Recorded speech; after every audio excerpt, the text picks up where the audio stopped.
Salam sejahtera bagi kita semuanya, Bapak Ibu. Habis istirahat, wajah-wajah panjenengan sebagian 50% lah hampir ini tidak malah seger ini ya. Banyak wajah-wajah ngantuk ini. Bu Mas senyum. Nah, Pak Imran, ayo senyum sebentar. Asik. Teman-teman yang lain juga begitu, Pak Budiman. Jangan terlalu tegang begitu, Ustaz. Senyum, Ustaz.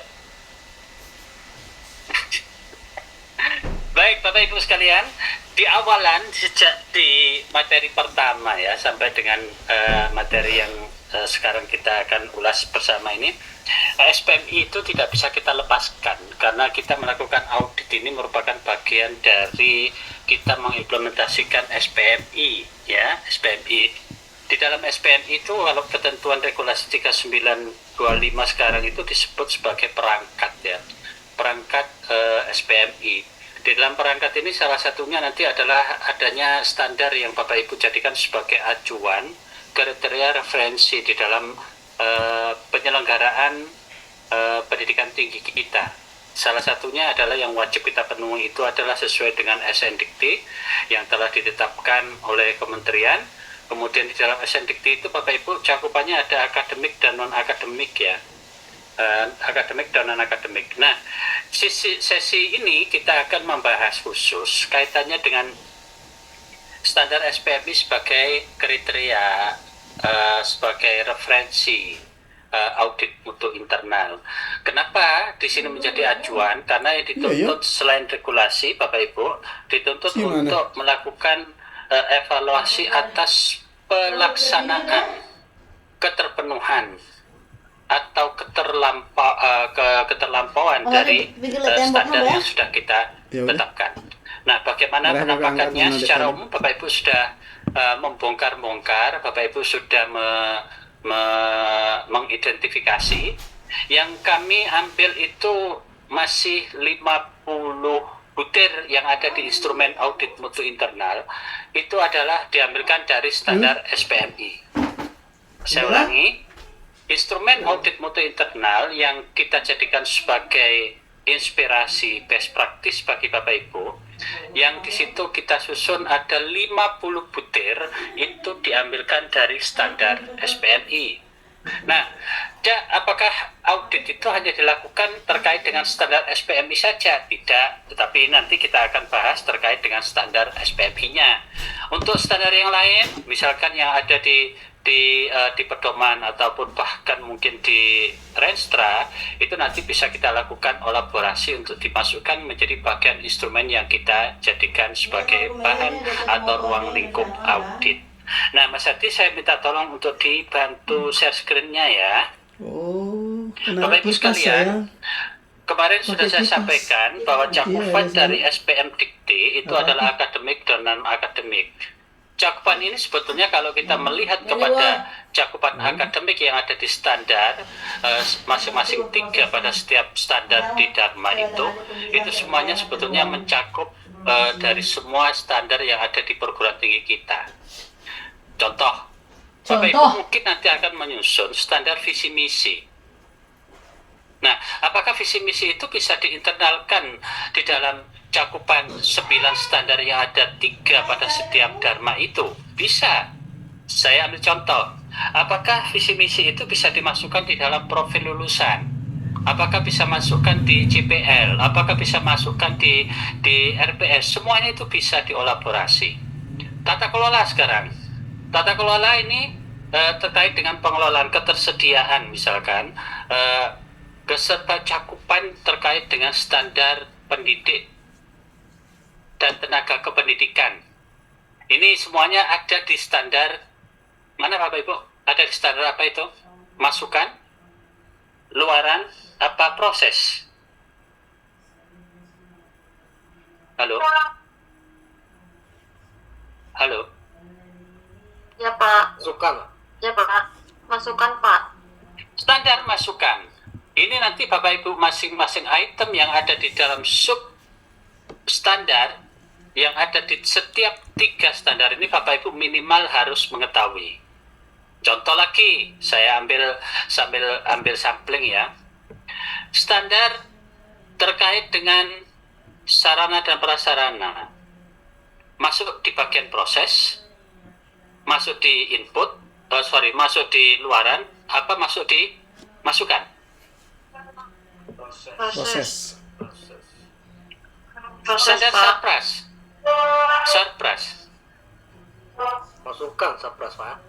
sarpras masuk dimasukkan. Masih ada yang menjawab tadi, Pak Holil itu menjawab proses ya. Hati-hati teman-teman sekalian. Baik, lebih detailnya kita bongkar sesi ini. Mas Hadi ngasih waktu saya sampai jam 14, insya Allah masuk ini nanti jamnya ya. Bapak Ibu, dokumen standar SPMI sebagai kriteria audit. Nah, di sini saya akan coba ulas apa isinya itu. Next, Mas Hadi. Apa itu kriteria audit? Kriteria referensi apa sama Bapak Ibu ya? Kriteria audit adalah sekumpulan kebijakan. Hati-hati di sini ya. Ada kebijakan, ada prosedur atau persyaratan yang digunakan sebagai acuan. Nah ini. Jadi kriteria itu isinya adalah kebijakan, prosedur atau persyaratan. Loh, apakah di dalam standar SPMI, nah ini pertanyaannya, apakah di dalam standar SPMI itu mengandung unsur itu, Cak? Ada kebijakan, ada prosedur, atau ada persyaratan? Jawabannya adalah, di dalam standar SPMI ini semuanya mengandung 3 unsur ini, Bapak Ibu. Ada prosedur, bahkan ada kebijakan, ada persyaratan. Tetapi mungkin cakupannya terbatas karena dominasi di standar SPMI itu adalah terkait dengan persyaratan. Oke, untuk prosedur nanti mungkin Bapak Ibu bisa mencakup cakupan yang lebih spesifik. Apa itu? Paling tidak di sini ada SOP sama instruksi kerja.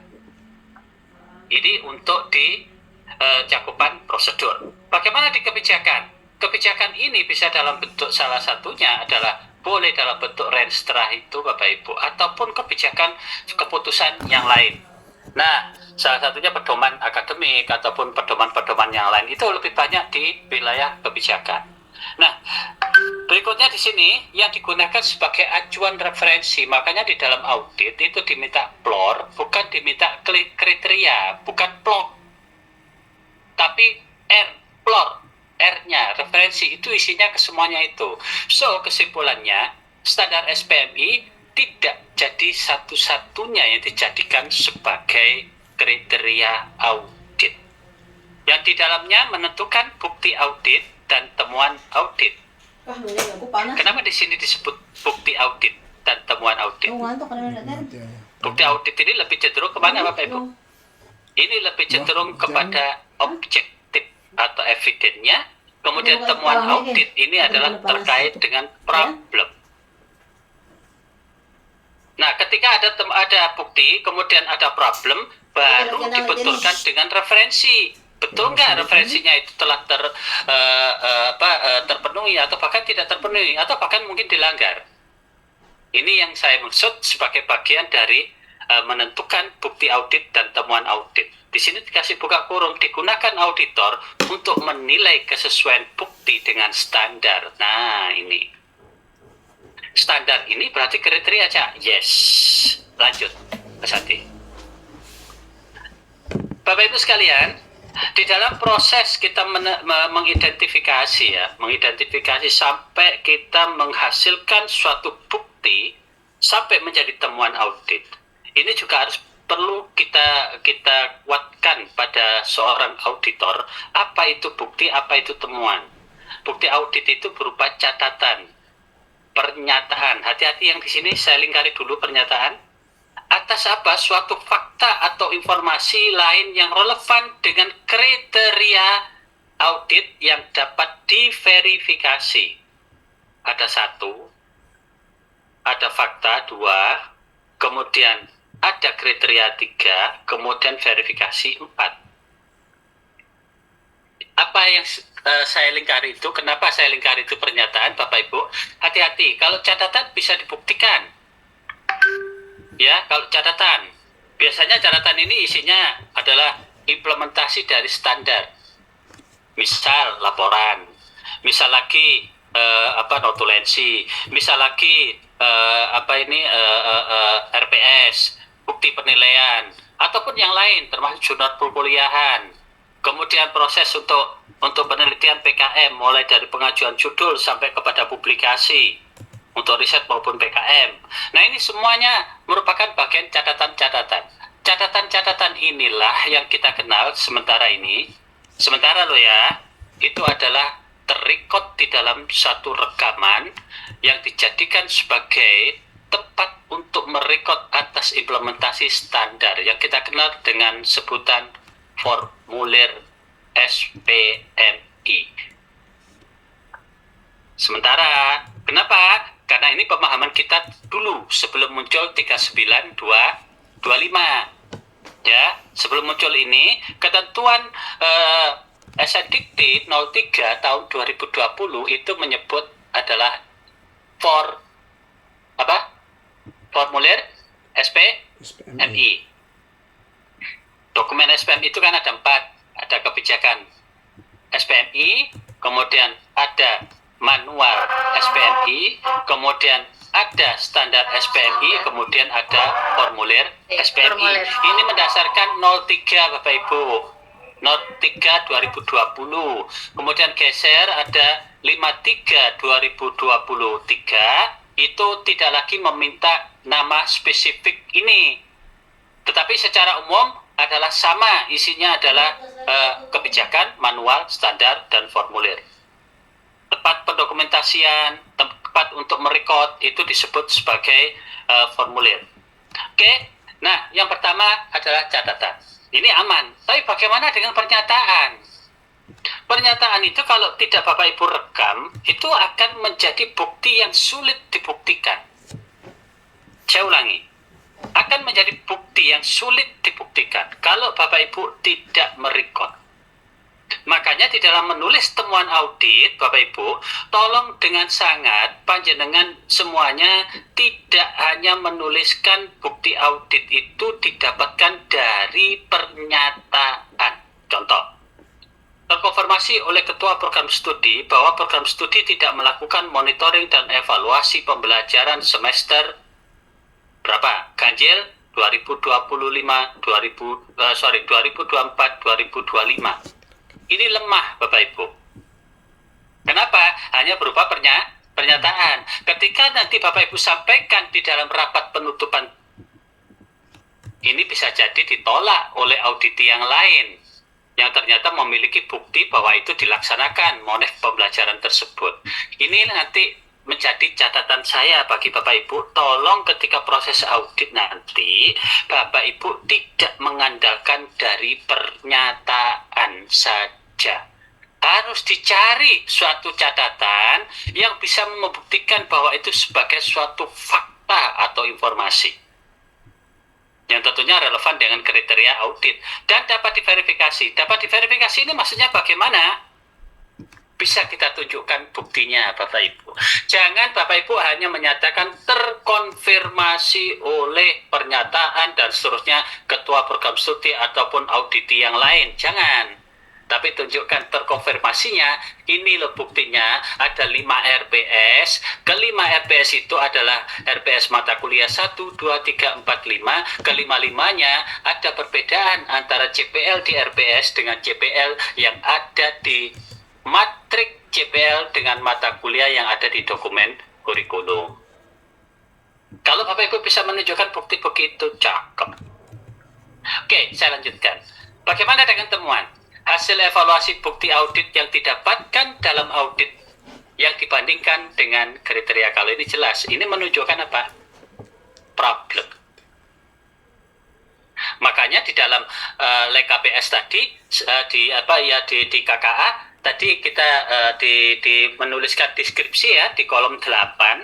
Kan kolom 8, 9, 10 itu kita isikan ketika AL kan? Ya kan? Itu tertulis catatannya minimal itu ada objektif sama problemnya. Referensi lokasi itu paling mudah. Makanya di dalam bukti maupun temuan audit, dua unsur ini harus terpenuhi. Lanjut, Mas Edi. Bapak Ibu sekalian, persyaratan sekarang. Persyaratan kriteria itu bagaimana toh yang dijadikan sebagai nanti cakupan referensi di audit itu harus jelas, dapat dipahami dengan mudah dan tidak menimbulkan multitafsir. Nah, ini bahaya ini. Makanya standar SPMI kita, kebijakan kita, SOP kita itu harus clear and clean. CNC. Tidak boleh ada pemahaman lain. Maka persamaan persepsi ini penting. Contoh, yang dikatakan peran sebagai bentuk profil itu, profil lulusan itu seperti apa? Oh, kalau profesi itu bagaimana? Semuanya sudah ada di SKKNI. Ini clear sudah. Contoh, kalau hakim, mohon maaf, hakim ini menurut Bapak Ibu, ini profesi apa peran? Halo? Profesi, Pak. Profesi, Pak. Profesi. Hakim profesi, saya ambil lagi contoh. Mediator. Peran. Mediator, ini peran. Saya ambil lagi. Pengusaha. Profesi. Profesi. Kalau peran pengusaha apa? Usaha. Apa? Media jasa. Lapangan kerja. Konsultan. Apa? Konsultan lapangan kerja. Pengusaha, profesi. Kalau peran pengusahanya apa? Menstabilkan ekonomi. Media barang. Mengurangi tantangan pekerjaan. Misal itu peran-peran berperan sebagai apa? Menemukan lapangan Sebagai pekerjaan. apa? Misal nih, Inisiator. pendamping Oh, ya. UMKM. Inisiator apa? Begitu ya? Ya. Kaitannya dengan peran pengusaha. Oke, yang kedua relevan, berkaitan langsung dengan ruang lingkup dan tujuan audit. Ini nanti Bapak Ibu ketika melakukan proses audit, tolong ruang lingkup yang sudah dibagi oleh ketua tim atau lead auditor itu Bapak Ibu dalami. Jangan lompat-lompat. Misal nih, Bapak Ibu tadi mengaudit tentang kurikulum. Kriterianya meminta di situ butir 6. Kriterianya meminta tentang isi kurikulum. Ada bla bla bla. Bapak Ibu lompat-lompat masuk sampai ke RPS, jangan terlalu jauh. Fokus ke kriteria yang sudah ditetapkan atau yang sudah didistribusikan oleh lead auditor. Dapat diverifikasi, memungkinkan auditor memperoleh bukti objektif untuk menilai kesesuaian. Kalau ini clear, sudah saya jelaskan. Konsisten, stabil dalam penerapannya sehingga menghasilkan penilaian objektif. Nah, itu tadi. Saya ingin beri catatan di sini buat semuanya ya. Bapak Ibu ketika melakukan proses wawancara, mohon maaf saya sambil nulis di sini. Ketika Bapak Ibu sedang melakukan proses wawancara pada satu ruang lingkup, misalkan profil, misalkan kurikulum tadi, tuntaskan wawancara Bapak Ibu itu dengan menunjukkan hasil dengan adanya verifikasi atau konfirmasi akhir catatan audit. Ketika Bapak Ibu sudah mencermati dokumen kurikulum, apakah di dalamnya sudah ada profil lulusan, ada bahan kajian, ada peta mata kuliah, ada struktur, dan seterusnya sampai kepada metode dan bentuk penilaian. Oh, kalau sudah ada, simpulkan. Maka berarti sesuai dengan hasil pencermatan saya dan diskusi kita, saya dapatkan bahwa di sini program studi, dokumen kurikulumnya telah memenuhi dari kriteria yang ditetapkan, yaitu memenuhi unsur 1, 2, 3, 4, 5, 6. Kesimpulan, berarti ini adalah kesesuaian. Kalau ketidaksesuaian, simpulkan seperti tadi yang sudah saya contohkan ya. Kemudian konsisten ini akan menghasilkan kepada penilaian kemudian menghasilkan kepada temuan yang betul-betul dapat dipertanggungjawabkan, Bapak Ibu. Objektifnya itu ya. Kemudian ditetapkan secara formal, disahkan oleh organisasi dan seterusnya ya. Ini kalau ini clear, tidak boleh instrumen audit itu liar, tidak boleh. Apalagi mendasarkan keinginan dari auditor, tidak bisa. Oke. Nah, ini diambilkan dari mana Bapak Ibu? Ini tadi pagi yang saya sebut ISO 19011. Ini ya. Apa ISO 19011 itu? Itu adalah ISO terkait dengan lead auditor. Lead auditor. Kalau sertifikasinya dia keluar itu adalah IRCA ya. International Certified Register Auditor itu. Ini teman-teman di PSQ semuanya sudah terregister ini untuk lead auditor ini. Biayanya cukup mahal ini Bapak Ibu. Sependek saya tahu sekarang untuk 2025 kemarin itu 9 sampai 12 juta ya. Oke, lanjut Mas Hadi. Nah, kapan penetapan kriteria itu? Ya, mendasarkan kepada siklus yang ada di ISO itu ada plan, do, check, action, PDCA. Kalau di kita itu BPEPP hampir sama ya. Yang pertama, organisasi menetapkan bahwa standar pendidikan tinggi merupakan kriteria audit resmi dalam audit mutu internal pada tahap perencanaan program audit. Ini ada di mana ini? Ini nanti akan muncul di dalam pedoman atau nama lain AMI. Halo. Halo. Hai. Oke, saya lanjutkan. Ini nanti akan muncul di pedoman AMI. Kemudian cakupan ini akan dikuati lagi di dalam tahap perencanaan program audit. Luarannya adalah fokus formulir 01. Yaitu perencanaan atau program audit. Yang kedua, standar tersebut dianggap sebagai persyaratan atau requirement yang digunakan auditor untuk menilai kesesuaian. Ini juga sudah ada nanti di dalam pedoman AMI. Maka Bapak Ibu nanti cermati ada enggak gitu ya. Oke, lanjut Mas Hadi. Nah, di dalam siklus PDCA-nya, perencanaan AMI itu mulai dari menetapkan sasaran program AMI, kemudian menentukan mengevaluasi risiko AMI, ini bagus. Ini nanti akan kita petakan, misal begini, kita akan melakukan audit ini, keterpenuhan sumber daya untuk melakukan audit sudah memadai belum? Misal nih, apakah auditornya ini perlu diberikan fasilitasi material? Material itu misal minimal, itu ya, minimal diberikan jas yang bagus, diberikan name tag yang bagus. Kemudian bagaimana proses audit nanti di lapangan, apakah itu difasilitasi oleh auditi atau difasilitasi oleh LPM terkait dengan konsumsi, kemudian ucapan selamat datang, kemudian backdrop. Ini semuanya bagian dari resiko-resiko yang mungkin muncul. Bahkan resiko lebih dalam, apakah ini nanti program studi mau mengisi instrumen AMI. Itu merupakan resiko yang cukup dalam itu Bapak Ibu. Bagaimana resiko yang lain? Apakah kita punya auditor yang cukup? Apakah auditor sudah memahami, sudah satu persepsi terkait dengan instrumen AMI? Dan seterusnya. Ini perlu dievaluasi menjadi bagian perencanaan. Kemudian membuat program audit. Ya, setelah program audit kita sepakati, kita distribusikan kepada auditi, mungkin perlu penyamaan persepsi antara auditor dengan auditi, difasilitasi oleh LPM. Baru kemudian implementasi penerapan program AMI.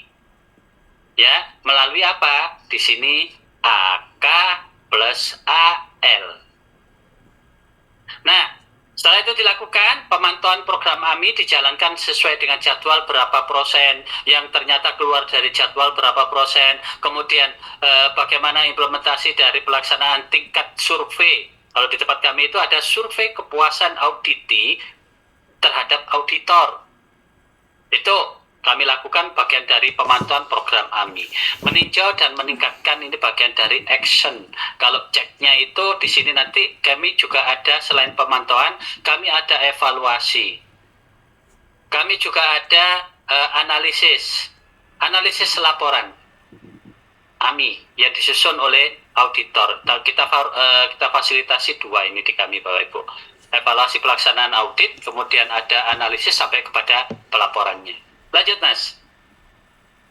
Saya akan percepat Bapak Ibu, ini nanti ya, ini contoh perkembangan dokumen AMI yang ada audit ya, dokumen SPMI salah satu perguruan tinggi yaitu di UIN Malang, ini tahun 2016 kalau nggak salah ini, 2016, kemudian dikembangkan tahun 2020. Sekarang sudah ada dokumen SPMI tahun 2025. Ini contoh dokumen SPMI atau perangkat SPMI yang diminta sesuai regulasi ya. Lanjut, Mas. Nah, bagaimana auditor menggunakan kriteria audit? Yang pertama, pahami kriteria, berarti instrumen itu. Cak, berarti saya tidak perlu mempelajari dokumen SPMI, Cak. Kalau menurut saya, Bapak Ibu, untuk Bapak Ibu yang auditor baru, Bapak Ibu harus mempelajari dokumen standar SPMI itu, harus itu. Ya, dibaca-baca. Kemudian yang kedua, instrumen audit itu Bapak Ibu pahami betul. Kebetulan inspirasi yang kita pakai itu semuanya mengacu kepada standar SPMI, sehingga Bapak Ibu ketika belajar di instrumen itu, Bapak Ibu otomatis mempelajari standar. Ini yang pertama. Yang kedua, kumpulkan bukti objektif. Ketika apa? Tentunya ini ketika pelaksanaan audit, baik itu AK maupun audit lapangan. Bandingkan bukti dengan kriteria. Kalau ini clear ya, makanya Bapak Ibu harus tengok betul. Oh, saya mau mencari ketercapaian dan ketidakketercapaian, maka harkat dan peringkat 0 sampai 4 itu Bapak Ibu harus tuntas untuk melihat capaian. Tapi kalau Bapak Ibu juga selain melihat capaian, Bapak Ibu juga harus melihat kepada proses ataupun prosedurnya, maka Bapak Ibu boleh melihat, tengok kepada kriteria ataupun proses yang ada di ruang lingkup butir yang Bapak Ibu audit. Oke. Kemudian yang keempat, simpulkan, klasifikasikan KTS, ketidaksesuaian.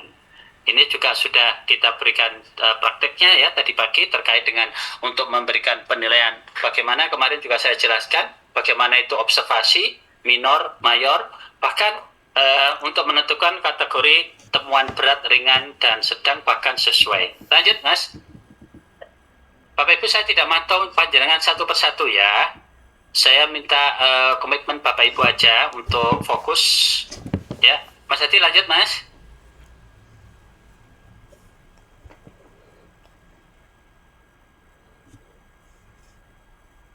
Nah, Bapak Ibu, bagaimana itu dianggap sebagai ketidaksesuaian? Lanjut, Mas. Contoh temuan ketidaksesuaian. Ini nanti langsung kita praktekkan berdasarkan kriteria Bapak Ibu atau standar SPMI ya. Ini ketidaksesuaian. Kriteria audit. Kita lihat. RPS harus memuat capaian pembelajaran, bahan kajian, metode, tahapan waktu, asesmen, kemudian tersedia bagi mahasiswa. 6. Ini kriterianya atau standarnya. Fakta lapangan, dari 10 mata kuliah yang diperiksa, ini akan sangat bagus kalau disebutkan mata kuliahnya nanti.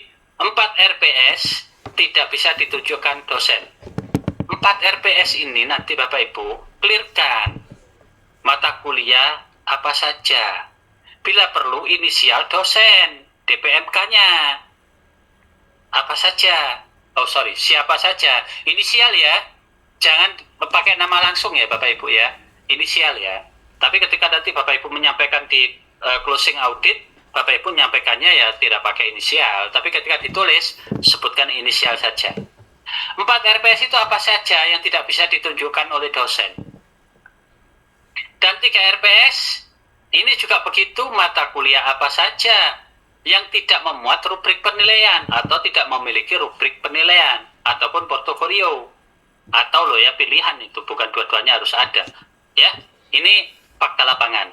Bagaimana ketidaksesuaiannya atau problemnya? RPS tidak konsisten dengan standar internal. Ini secara umum. Lebih detail, problemnya adalah ada ketidaksesuaian antara standar yang memuat RPS harus bla bla bla dengan mata kuliah. Terkonfirmasi, fokus Bapak Ibu, terkonfirmasi terdapat 4 RPS, yaitu RPS MK 1, 2, 3 dengan DPMK 1, 2, 3 tidak bisa ditunjukkan oleh dosen atau oleh auditi. Dan 3 RPS yaitu mata kuliah 4, 5, dan 7 tidak memiliki rubrik penilaian. Problemnya ada, referensinya ada. Lanjut Mas. Nah, yang lain nanti saya bacain. Contoh lagi ketidaksesuaian kurikulum dan CPL, kriteria audit. Dokumen kurikulum harus memuat bla bla bla tadi yang saya sebut. Fakta lapangan menunjukkan kurikulum hanya mencantumkan profil lulusan, CPL, dan mata kuliah. Belum ada metode pembelajaran dan asesmen. Selain itu belum ada apa ini? Ayo cermat ya. Selain itu belum ada apa Bapak Ibu?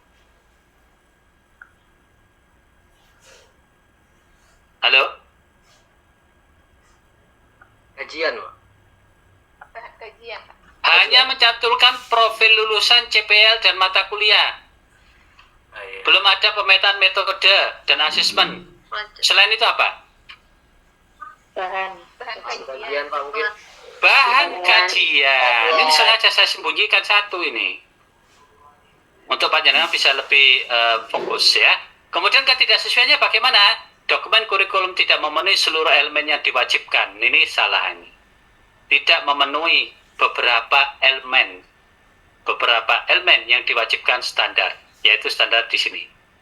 KTS-nya minor. Kenapa, Cak? Karena ini kurang dari 50%, kalau saya aman gitu ya. Masuk kategori minor. Lanjut, Mas.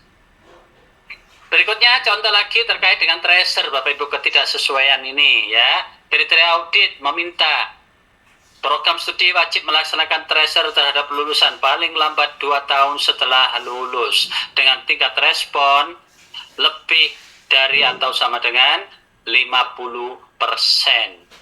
Kita ambil contoh nanti ya. Fakta lapangan, tracer study dilakukan tetapi tingkat respon hanya 15% dari total lulusan. Bapak Ibu sekalian, di dalam membuat fakta lapangan seperti ini, Bapak Ibu nanti menuangkan di dalam temuan audit. Saya tulis temuan audit. Bapak Ibu tolong tidak dibunyikan persentase saja. Clearkan total responden berapa, kemudian total lulusan berapa, sehingga ketemu 15%. Halo? Hai. Halo. Ya, Hai. Pak. Hai. Hai, Pak. Hai, Pak. Wah, diemnya Bapak Ibu ini saya curiga ini. Bentar deh. Gimana caranya bisa mantau ini ya? Karena geser-geser ini. Oke. Saya lanjutkan Bapak Ibu. Ketidaksesuaiannya apa? Hasil tracer tidak memenuhi indikator respon minimal 15%. Lanjut Mas Hati. Bapak Ibu, bagaimana dengan kesesuaian? Bagaimana dengan kesesuaian? Yang tadi kan ketidakkesesuaian, contoh ini. Sekarang yang kesesuaian. Kriteria audit, evaluasi kurikulum dilakukan minimal 4 tahun sekali. Dengan melibatkan dosen, mahasiswa, alumni, pengguna lulusan. Ini contoh ini. Kalau seandainya punya Bapak Ibu mau ditambahkan asosiasi, pakar, silahkan. Fakta lapangan, Prodi melaksanakan lokakarya kurikulum tahun 2023. Menghadirkan dosen, mahasiswa, alumni, dan pengguna lulusan, serta ada notulensi, daftar hadir, dan dokumen revisi kurikulum. Berarti termasuk di dalamnya di sini biasanya itu berita acara. Kesesuaiannya apa? Evaluasi kurikulum sesuai siklus dan standar. Ini juga bisa ambigu, tapi secara umum seperti ini. Nanti siklus standarnya itu bagaimana? Ambil kriteria. Ini kesesuaian. Lanjut Mas Hadi. Contoh lagi penelitian dosen. Kriteria audit. 80% dosen tetap melakukan penelitian sesuai roadmap penelitian prodi. Fakta lapangan.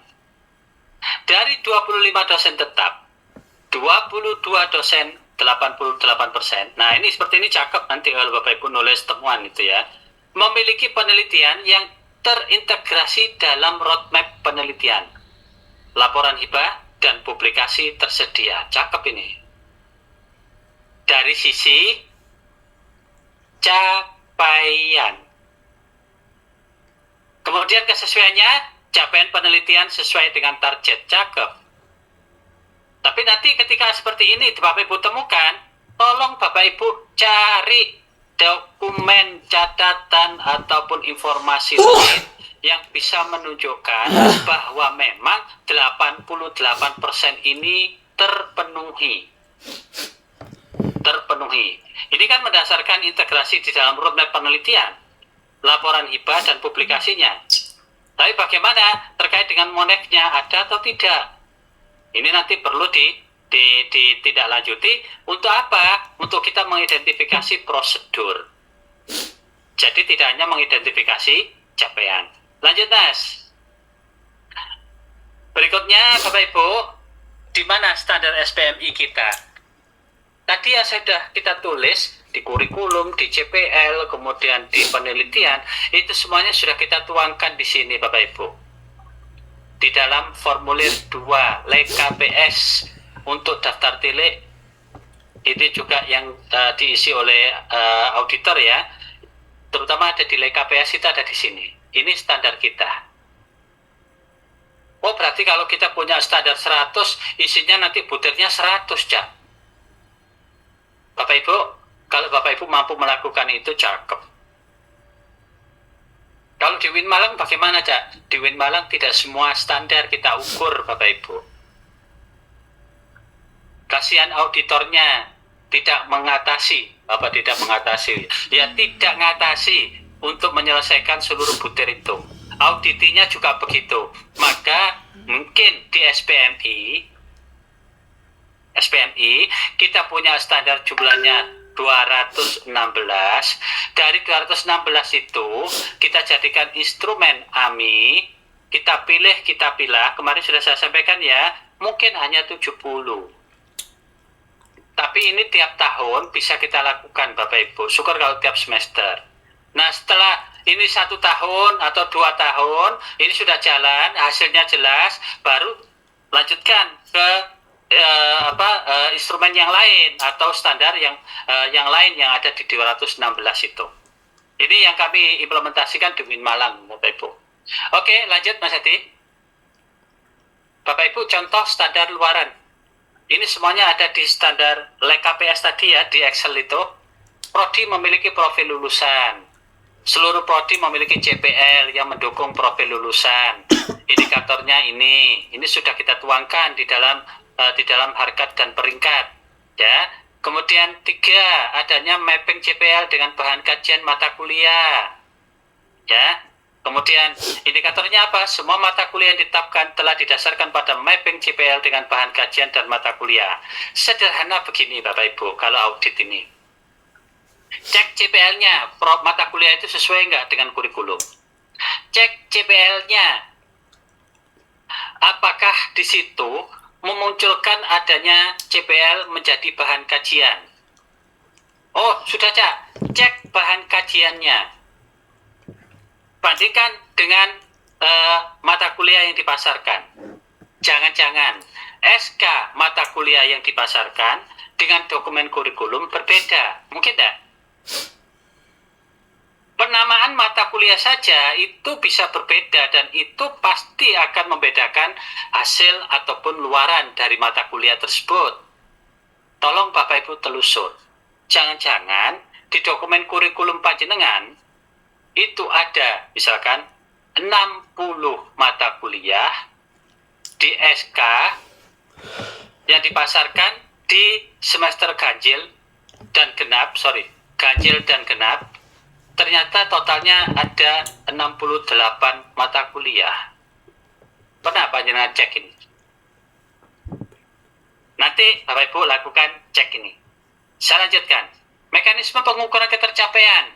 Minimal ketercapaian dilakukan pengukurannya terhadap berapa? 60% dari total mata kuliah wajib. Cak, prodi saya punya MK 68. Ternyata dari 68 ini ada 12 mata kuliah pilihan. Ada yang menerapkan seperti ini kan ya? Nah, ini harus clear and clean bahwa yang dimaksud 60% ini bukan total dari 68, tetapi total dari berapa, Ibu Sabrina?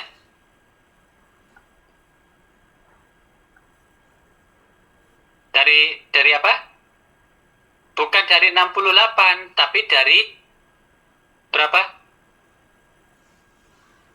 12. 68 kurangi 12. Berapa? 56. 56. 56, bukan 68. Karena apa? Di sini ada penjelasan. Dari total nilai mata kuliah wajib. Hati-hati di sini nanti teman-teman ya untuk menyusun indikator ya. Ini harus persepsinya clear. Kemudian yang kelima, persentase lulusan TS-2. Nah, ini harus juga begitu, TS-2 yang terserap lapangan kerja. Kalau di tempat kami namanya PLTK ini. Persentase lulusan TS-2 yang terserap di lapangan kerja. Kurang dari sama dengan, berarti kurang dari sama dengan terhadap jumlah lulusan. Persentasenya diminta berapa? Indikatornya ini. PLTK-nya lebih dari 30%. Oke, lanjut Mas. Ini contoh standar luaran, Bapak Ibu, untuk di pendidikan ya. Bagaimana standar proses pendidikan? Ini yang kita ambil di instrumen itu, ini ada 1, 2, 3, 4 ya. Di aslinya banyak Bapak Ibu. Dokumen kurikulum, kemudian ada distribusi CPL, kemudian ada tersusunnya RPS, kemudian adanya MBKM. Indikatornya apa? Itu semuanya sudah kita tuangkan di dalam harkat dan peringkat itu. Lanjut Mas. Ini juga ada terkait standar proses. Perhatikan di sini Bapak Ibu, hati-hati. Perencanaan proses pembelajaran itu RPS. Ketika ada pertanyaan sederhana, RPS itu input, masukan, proses, apa luaran. Ada yang masih menyebut input, badan input sama masukan sama. Masih ada yang menyebut, karena itu perencanaan Cak, itu bagian dari masukan. Nah, hati-hati di situ ya. Ternyata di sini tidak Bapak Ibu, di ketentuannya itu masuk bagian dari proses. Ya, proses. Jumlah mata kuliah mengimplementasikan PJPL, JPL. Ada yang belum tahu ini PJPL?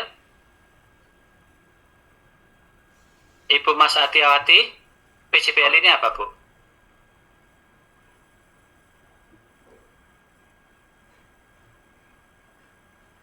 Ibu Mas? Pak Etnis? Project based learning, Pak. Oke, sip. Project based learning. Kalau JPL? Bu Yeni? Learning. Ya, oke, case based learning. Oke, 12 sekarang. Pemantauan evaluasi pelaksanaan proses pembelajaran. Bapak Ibu, ini inspirasi loh ya. Ini inspirasi yang diimplementasikan di UIN Malang. Modef pembelajaran di UIN Malang itu isinya 5 ini Bapak Ibu. Ketersediaan RPS mata kuliah, kesesuaian formulir RPS, ketersediaan jadwal, kemudian kesesuaian materi, dan seterusnya. Oke, adanya bukti sahih minimal 5 aspek. Lanjut Mas. Proses pendidikan sudah, sekarang bagaimana dengan masukan? Terus Mas, aman ini sama ini nanti Bapak Ibu sudah dipelajari ya. Lanjut. Nah, standar masukan Bapak Ibu. Masukannya diminta ini apa yang ada di standar kita? Yang pertama,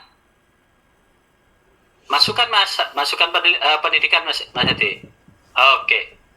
Yang pertama adalah standar isi pembelajaran. Ya, merumuskan CPMK, CPL. Ini masukkan di standar masukan. ada beberapa yang masukkan di proses Bapak Ibu. Boleh juga ini ya. Semua mata kuliah telah memiliki CPMK atau sub CPMK. Kalau ini clear, jumlah mata kuliah yang materi pembelajaran diperkaya dari hasil luaran PKM maupun riset. Presentasinya berapa? 50%. Kemudian standar input mahasiswa, rata penurunan jumlah mahasiswa baru. Mahasiswa asing, rata jumlah dosen tidak tetap, dosen tetap, dan seterusnya itu adalah bagian dari standar masukan. Lanjut Mas, termasuk sarpras pengelolaan. Nah ini standar dosen tendik. Lanjut Mas ya. Ini beberapa contoh saja Bapak Ibu. Kemudian ada sekarang masuk ke standar penelitian P2. Standar output, ini luarannya satu output penelitian, rata rasio publikasi. Untuk outcome-nya bagaimana? Artikel pada jurnal internasional bereputasi, kemudian presentasi di seminar ataupun di bentuk yang lain ya. Kemudian peningkatan kerjasama penelitian, ini bagian dari luaran penelitian. Ada lagi Bapak Ibu luaran penelitian di sini yang perlu dijadikan indikasi itu, dijadikan sebagai luaran penelitian? Ada?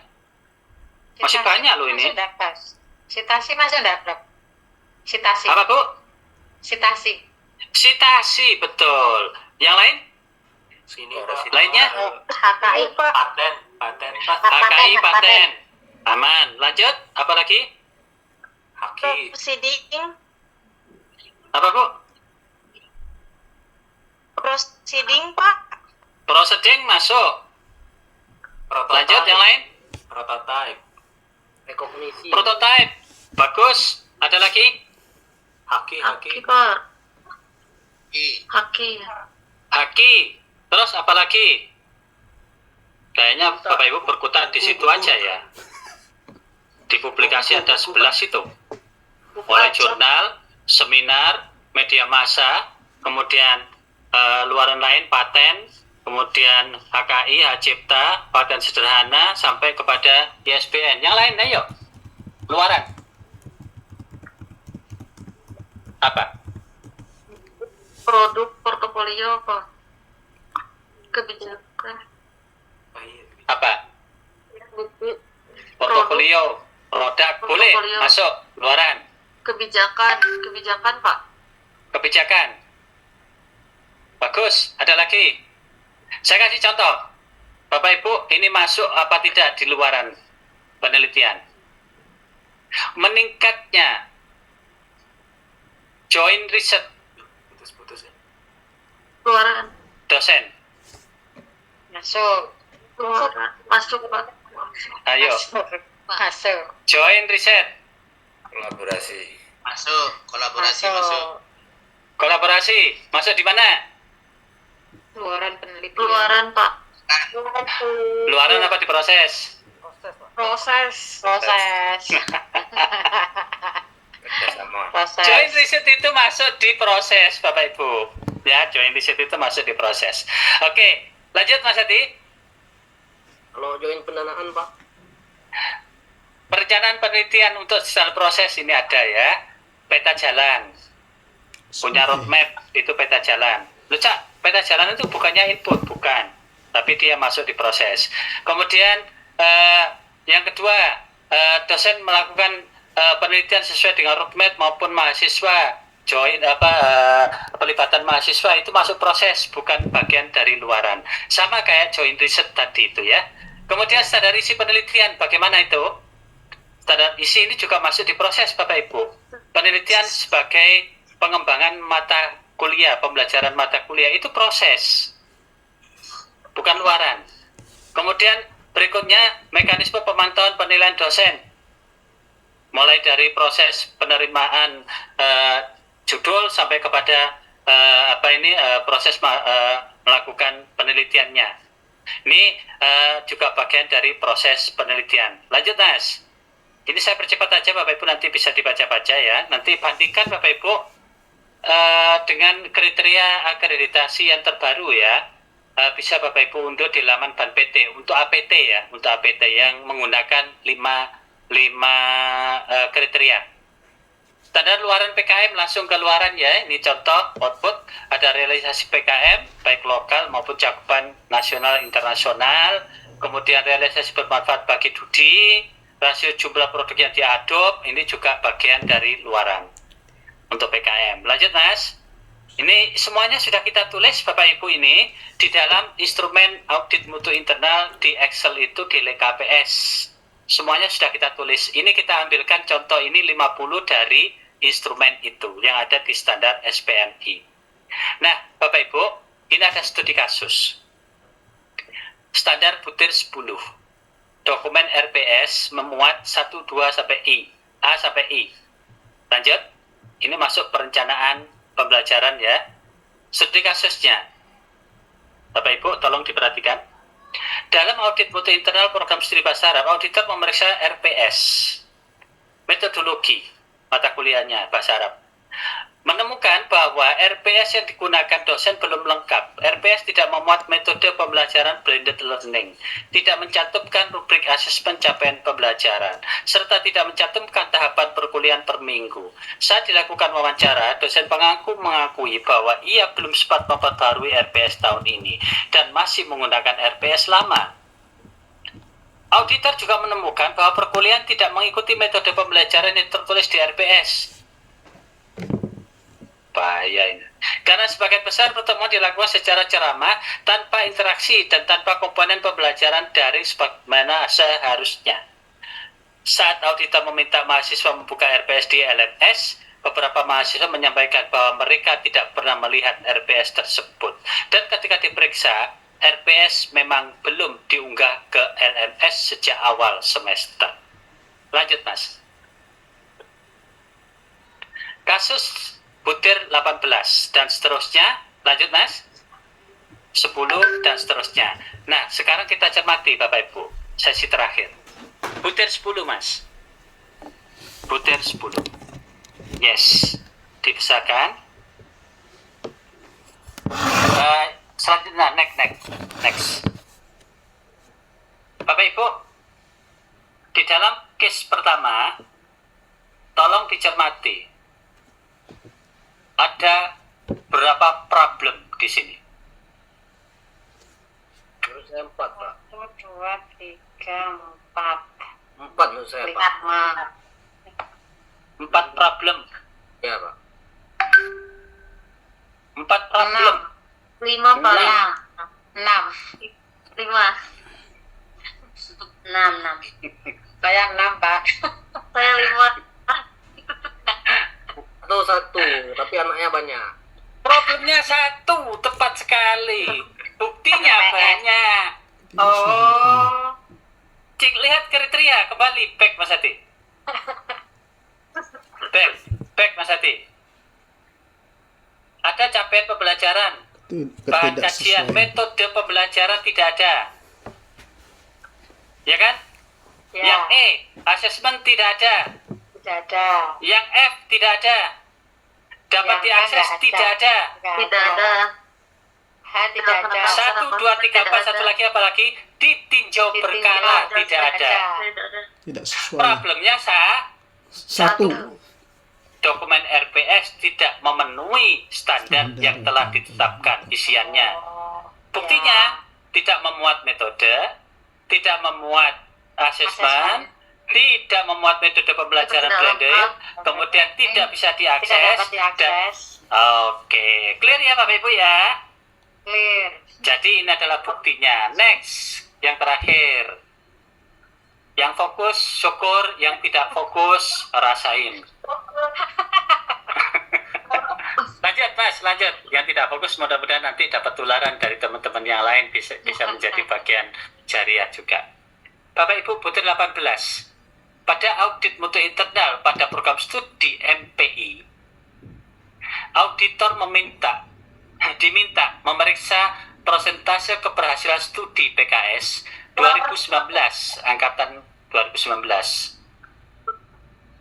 Berarti di sini anak yang masuk di 2019. Prodi menyampaikan data dari 150 mahasiswa sebanyak 144 telah lulus. Sedangkan 6 mahasiswa belum lulus. Halo? Fokus. Halo. Halo. Jika dihitung menggunakan angka tersebut, PKS 96%, sehingga tampak memenuhi indikator PKS lebih dari 95%.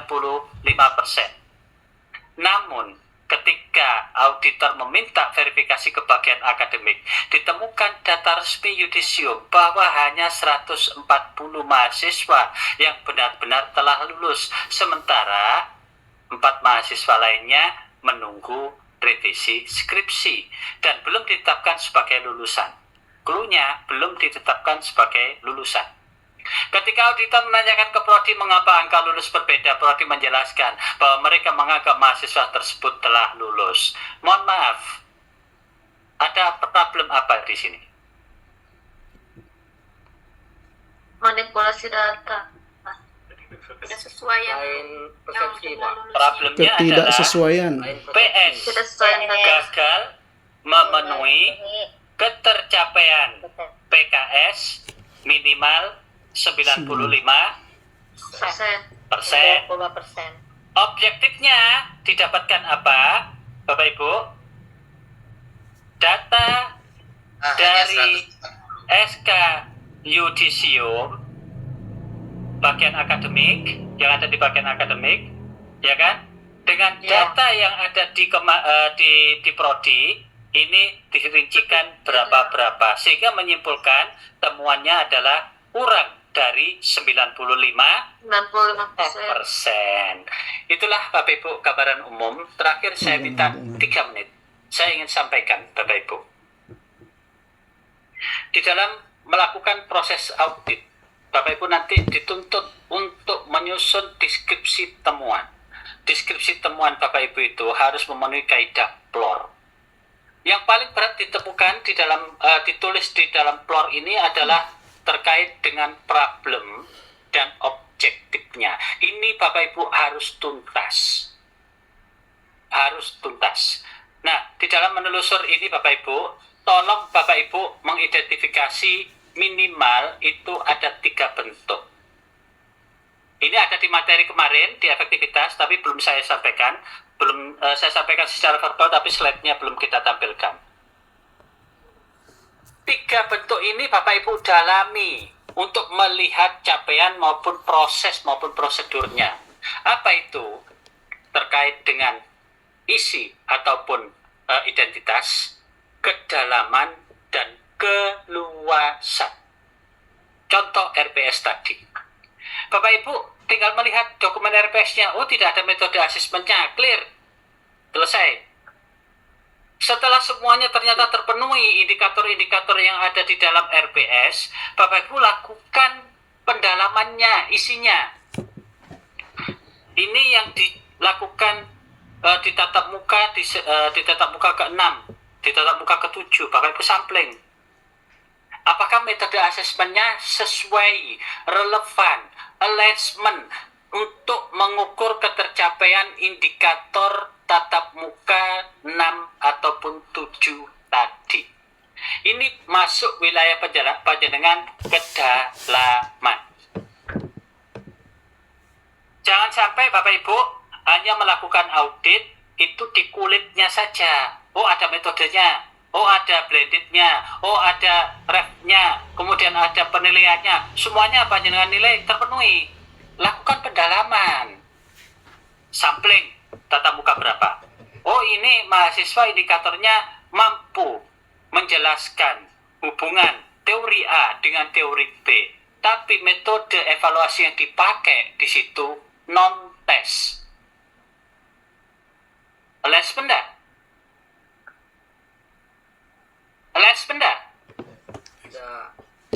Tidak, maka ini Bapak Ibu perlukan pendalaman dan kedalaman bahkan sampai pada keluasan cakupan audit. Tetapi untuk melakukan proses ini Bapak Ibu, pastikan Bapak Ibu memiliki pengetahuan tentang lingkup audit, keterampilan tentang lingkup audit yang mumpuni. Jangan sampai nanti malah Bapak Ibu yang dikuliahi oleh auditor, oleh auditi. Terima kasih, tetap semangat. Saya kembalikan ke Mas Hadi. Wassalamualaikum warahmatullahi wabarakatuh. Waalaikumsalam warahmatullahi wabarakatuh. Baik, kami sampaikan terima kasih Pak Rosian atas pemaparan materi terkait dokumen standar SPMI sebagai kriteria audit. Baik yang kami hormati, kita masih ada waktu sekitar 5-10 menit. Mungkin kita akan membuka sesi tanya jawab terlebih dahulu. Bagi Bapak Ibu yang ingin bertanya atau ada yang mau didiskusikan khusus untuk di sesi Pak Rosihan, kami persilahkan mungkin 1-2 pertanyaan terlebih dahulu Bapak Ibu. Coba diulangi Mas Hadi. Pak Rosihan gitu Mas Hadi. Pak Rosihan. Baru ini saya dengar Pak Hadi, Mas Hadi manggil saya Pak Rosihan gitu. Silakan Bapak Ibu. Silakan Bapak Ibu, silakan. Nah, ini sudah ada yang raise hand, Cak Ro. Dari Bu Ririn Andasari, Stikers LS Dustira. Dipersilakan, Bu Ririn. Ya, baik, terima kasih banyak Mas Hadi. Izin Pak mau nanya, untuk penentuan kriteria audit, apakah boleh kita adop dari kriteria akreditasi? Karena yang saya lihat kemarin itu khususnya untuk institusi kami kemarin baru-baru akreditasi, itu untuk akreditasi program studi dari LAMPTKS itu mengacu yang baru 8 kriteria, dan memang setiap kriterianya itu memang sesuai dengan standar SPMI. Jadi apakah boleh kriteria untuk auditnya itu kita langsung adop dari kriteria akreditasi Pak? Mohon izin. Monggo silakan, Cak Ro. Bapak Ibu sekalian, pertanyaan cantik sekali dari Bu Ririn. LAMPTKS. LAMPTKS ini salah satu lembaga akreditasi yang saya anggap paling solid, paling bertanggung jawab. Berarti yang lain nggak paling bertanggung jawab, Cak. Saya anggap iya. Saya memahami LAMPTKS ini mulai pertama muncul ya, 2014.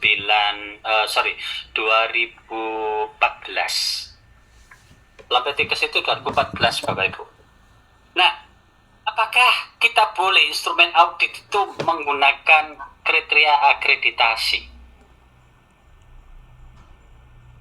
Kalau untuk kebutuhan Bapak Ibu, untuk kebutuhan internal di mana kita itu punya yang namanya standar dikti. Standar dikti. Maka di sini utamakan adalah standar dikti kita. Cak, bagaimana dengan karakteristik untuk masing-masing prodi? Di mana tiap prodi itu memiliki karakteristik beda-beda sesuai dengan cakupan LAM-nya. Cakep. Cakepnya gimana? Penciri dari setiap instrumen akreditasi program studi, tolong itu diidentifikasi. Masukkan juga cakupan di dalam standar dikti kita. Sehingga kesimpulannya, standar SPMI kita itu sudah melebur. Di dalamnya ada standar atau kriteria akreditasi, ada keunggulan spesifikasi dari perguruan tinggi kita sesuai dengan misi kita, misi perguruan tinggi kita, atau bahkan mungkin visi keilmuan program studi. Jawabannya seperti itu, Bu. Termasuk juga Renstra. Sudah terolaborasi ke situ. Sehingga nanti panjenengan tidak perlu lagi melakukan audit ketercapaian Renstra. Maka upayakan nanti standar SPMI kita itu betul-betul gado-gado. Oh, gado-gadonya gimana aja? Oh, lontong ini ternyata punyanya akreditasi.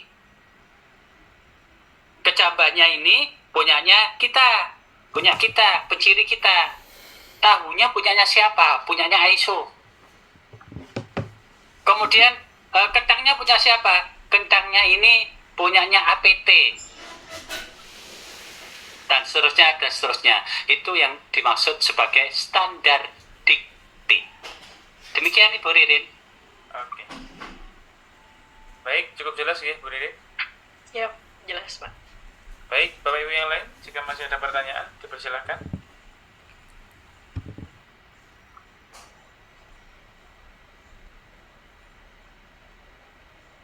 Oke, Kalau nggak ada pertanyaan, saya bertanya loh ya. sudah cukup Jaro. Silakan Bapak Ibu, jika masih ada yang mau didiskusikan. Mumpung masih Saya kemarin itu itu Nah, ada Jaro. dari Pak Andreas Sudianto ini ya. ada 2 pertanyaan, Jaro. Ini yang pertama, jika temuan siklus pertama sudah tutup secara administratif, tapi masalahnya masih muncul, apakah ini temuan baru atau temuan berulang, Jaro? Oke, temuan baru, temuan Pertanyaan berulang yang kedua, sama. apakah siklus kedua wajib mengaudit standar yang sama? Jika tidak, bagaimana menentukan prioritas? Oke, Bapak Ibu, untuk pertama ya, yang menjawab dari diskusi yang pertama itu, jika temuan siklus pertama sudah ditutup secara administratif, administratif ini bisa ditutup secara anggaran maupun program ya. Kemudian ternyata kita lakukan audit, ternyata muncul lagi. Apakah ini akan menjadi temuan baru? Kalau saya jadikan temuan baru, Bapak Ibu. Tidak ada temuan itu temuan baru, tidak ada temuan itu temuan berulang sebetulnya. Saya kasih contoh ya. Jika hasil audit tahun 2025 ada temuan A, kemudian kita verifikasi di 2026, kita minta realisasi dari tindak lanjut untuk menindaklanjuti temuan A, ternyata temuan A itu masih muncul, tidak ditindaklanjuti. Pertanyaannya, temuan ini secara otomatis diangkat menjadi temuan baru atau cukup terlaporkan bahwa ini temuan yang tidak ditindaklanjuti? Jawabannya adalah temuan ini menjadi temuan baru tanpa panjenengan melakukan identifikasi ulang lebih dalam. Ditangkap? Cuma ada clue-nya. Naikkan status kategori temuannya. Kalau sebelumnya minor, naikkan dia menjadi mayor. Kenapa kok menjadi mayor? Karena ini temuan tidak ditindaklanjuti. Kenapa menjadi mayor? Karena ini temuan yang berulang. Ini yang pertama. Yang kedua, apakah siklus kedua wajib mengaudit standar yang sama? Jika tidak, bagaimana menentukan prioritas? Saya upayakan Bapak Ibu, ini saran saya, Bapak Ibu biar bisa melihat tren konsistensi kepatuhan, maka saya sarankan sekali Bapak Ibu minimal 2 tahun dilakukan untuk instrumen yang sama. Makanya harus cermat mencermati instrumen yang dipilih dari standar dikti kita. Seandainya itu bisa kita bisa lakukan evaluasi semuanya, gimana aja malah bagus itu Bapak Ibu, tidak harus pilih dan memilih gitu ya. Menentukan prioritasnya bagaimana? Kemarin sudah saya sampaikan. Yang pertama, identifikasi standar yang tingkat ketercapaiannya rendah.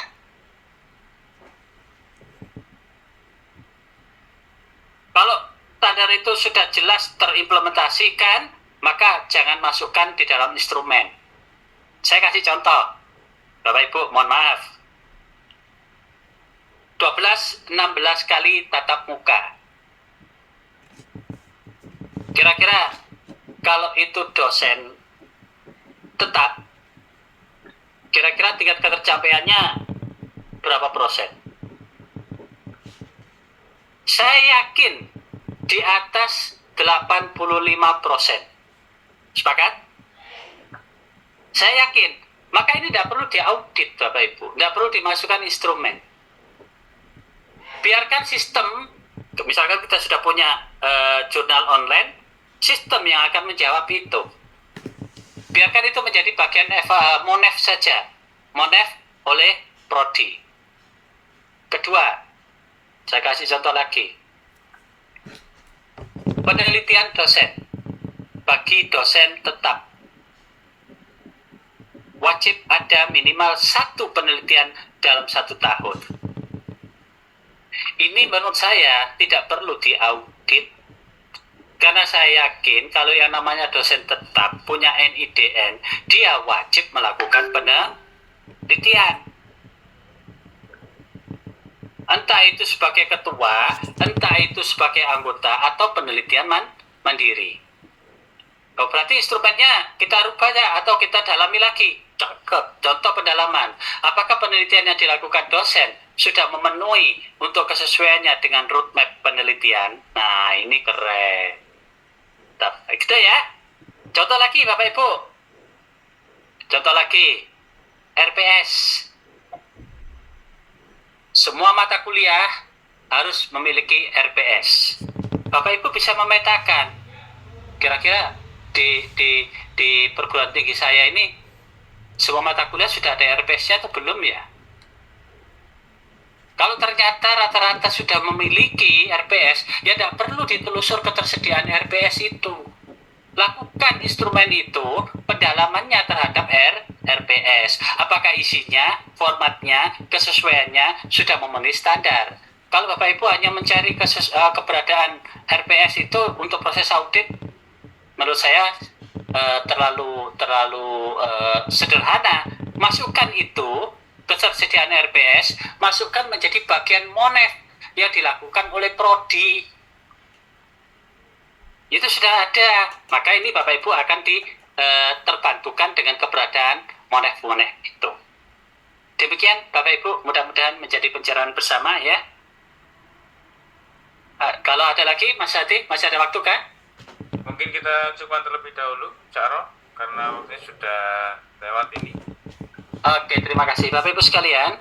Di dalam menentukan kriteria audit, sekali lagi, dokumen acuan utama kita itu adalah standar dikti. Di dalam standar dikti ini, isinya minimal adalah memenuhi dan melampaui dari SN dikti. Yang di dalamnya ada 9 standar yang tersebar di dalam 3 dharma, masing-masing 3 standar. Tetapi selain itu, terdapat kriteria lain yaitu berupa kebijakan ataupun requirement lainnya yang perlu kita identifikasikan sebagai kriteria audit. Kesemuanya ini nanti akan kita elaborasikan menjadi instrumen audit. Instrumen inilah yang nanti menjadi acuan utama ketika kita menentukan ruang dan lingkup serta tujuan audit mutu internal. Tetap semangat Bapak Ibu, belajar terus-menerus tanpa berhenti sampai ke liang lahat. Itu adalah moto kita sebagai akademisi. Wassalamualaikum warahmatullahi wabarakatuh.